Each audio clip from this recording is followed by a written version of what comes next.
Okay. I think it's important also to make sure that everyone's clear on what we see as our priorities. That would be the infrastructure team. So we call the SRC, but essentially we're the infrastructure team. Now, our number one priority is to provide good wireless service in the instructional areas which are used daily, essentially classrooms. I think that's pretty obvious. We're in the business of education, and where wireless is being used for education, that's where we want to put our focus. Our secondary priority is wireless service in mass testing locations. Um, I would say that although that's listed as our secondary priority, the fact is that in general, we have handled the task of providing wireless service in classrooms. And now what we are doing is trying to work through to make sure that we're meeting the requirements of schools that intend to do mass testing. Um, and that is a process of consultation, communication, understanding what needs to be done, providing advice and recommendations as to potentially adding access points, relocating access points, selection of the best wireless clients, the best laptops from among the population that the school has, making them aware of any deficiencies in their devices, and also advice as to process.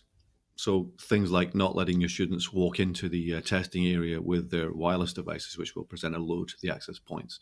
Um, Making sure that you start up your wireless devices in a certain pattern, perhaps to make sure that they connect preferentially to some of the access points and that you're not overloading the access points in terms of client association.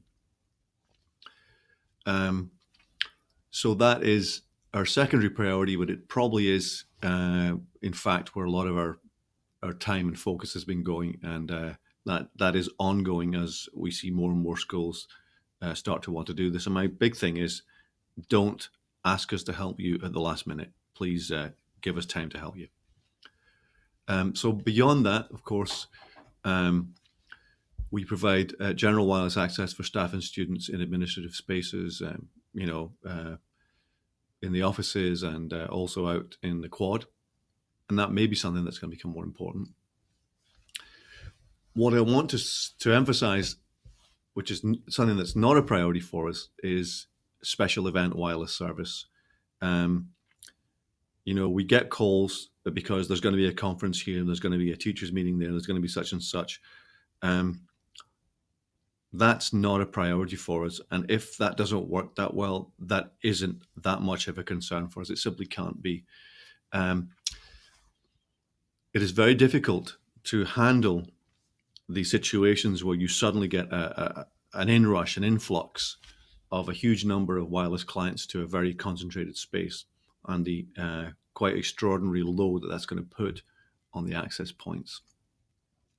We are not an Orlando conference center.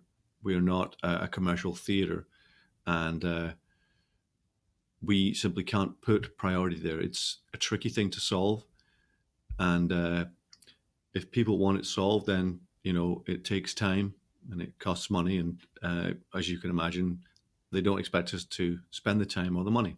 So I just want to get that out there. Final observation: service in corridors is on an as-is basis.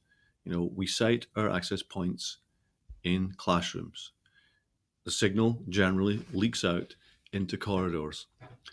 If we were to put access points in corridors in order to provide better service in the corridors, we would most likely compromise the quality of service within the classrooms because we would increase the potential for interference. In general, there is no issue with service. But people who are using wireless in corridors are typically walking around.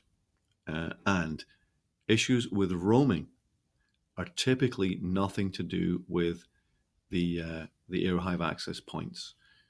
Roaming issues are normally to do with the device that the person is using. And in particular, Apple devices don't roam well.